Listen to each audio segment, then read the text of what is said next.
Alors le service des archives, il est un peu une sorte de double mutualisation. C'est-à-dire qu'on a un rattachement qui est au département des ressources numériques, donc avec le service informatique.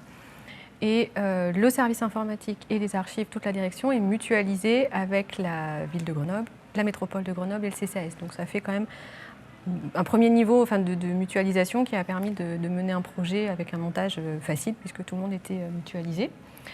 Et après, plus directement sur la partie archives et services archives, la mutualisation, elle se passe plutôt bien. Moi, je pense que c'est même un élément de simplification puisqu'on a finalement 3 collectivités qui ont, alors pas les mêmes outils, mais au moins une même infrastructure, une même structure, les mêmes interlocuteurs. Et on fait d'une pierre 3 coups sur la mutualisation.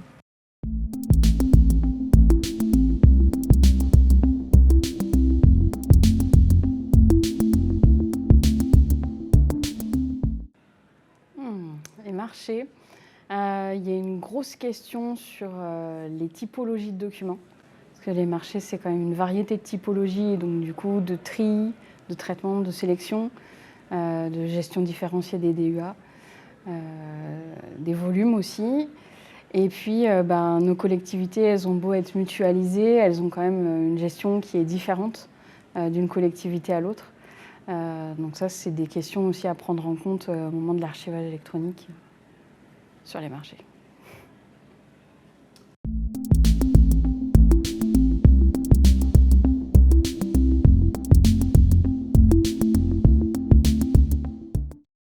C'est pour toi ça.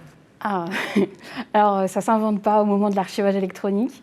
C'est d'abord des rapports humains, donc forcément, il faut avoir des bons rapports à la base, des bons rapports en termes d'archivage papier déjà.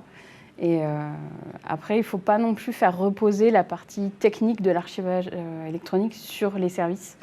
Il faut bien que ça reste la responsabilité de l'archiviste et que le service, il est juste du coup à donner le go au moment où eux, ils ont fini leur projet, finaliser des dossiers, etc.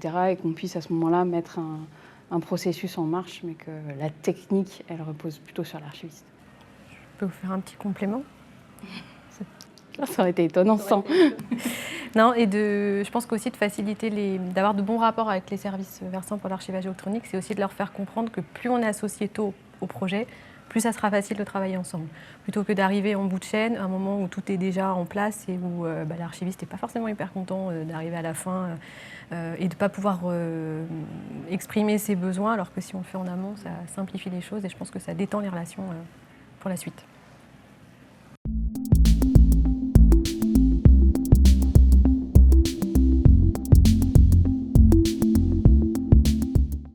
Ça change au fil du temps. Je pense que dans un premier temps, pour moi, je pense qu'après on est 3 à travailler essentiellement sur Azala et Pastel, et je pense que l'avis est un peu partagé pour en avoir discuté, mais l'idée, au début, moi c'est Azala que j'ai trouvé un peu aride, et maintenant c'est Pastel.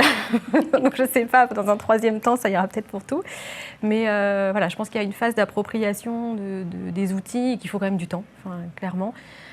Pour vraiment en avoir alors la maîtrise, ça serait peut-être un peu présomptueux, mais au moins une bonne utilisation. Et puis, je pense qu'au-delà de la technique, il y a, et ça c'est pas l'outil forcément qui répond, mais il invite à se poser des questions. Qu'est-ce qu'on veut comme données, comme métadonnées? Quel est l'objectif? Est-ce que le but c'est de garder toutes les métadonnées, de récupérer toutes les métadonnées parce que ça existe, donc il faut les prendre, ou est-ce qu'on garde bien à l'esprit notre objectif, que ces métadonnées doivent nous permettre de retrouver et d'accéder après à un document. Que l'idée, c'est pas d'avoir des métadonnées et de ne pas avoir besoin de consulter le document pour savoir ce qu'il contient, quoi. Donc ça, je pense qu'il y a un vrai travail là-dessus. Et puis, je pense que sur Azala et Pastel, dans notre cas, on ne peut pas complètement les dissocier non plus de l'IGO, puisqu'on a un lien fort, puisqu'on a le connecteur là, qui est en train d'être mis en place. Et je pense que lui aussi, il nous aide à mieux appréhender l'ensemble et à voir vraiment la chaîne complète de ce qu'on est en train de mettre en place et permet aussi de se rassurer sur l'utilisation qu'on fait des outils, quoi.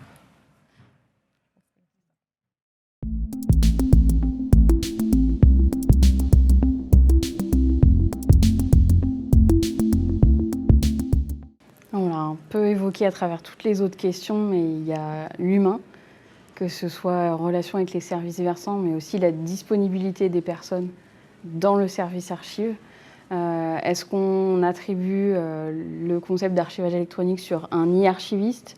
Est-ce qu'on fait tous les archivistes du service, on a la chance d'être plusieurs, deviennent à part égale e-archivistes?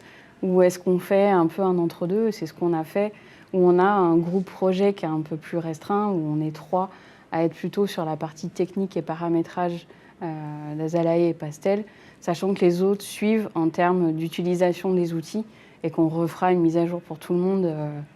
Ben voilà, là, on commence à être en production et maintenant, il faut que tout le monde rattrape le niveau au moins en termes d'utilisation. Ça, c'est la partie humaine. Le temps. Le temps, c'est un facteur qui est vraiment important, que ce soit les projets des services versants, les décisions de dématérialisation, que ce soit le dossier d'agent, les projets des droits des sols, et puis tout simplement le temps qu'on a à consacrer au projet, parce que tout le reste du travail ne s'arrête pas, donc voilà, gestion du temps.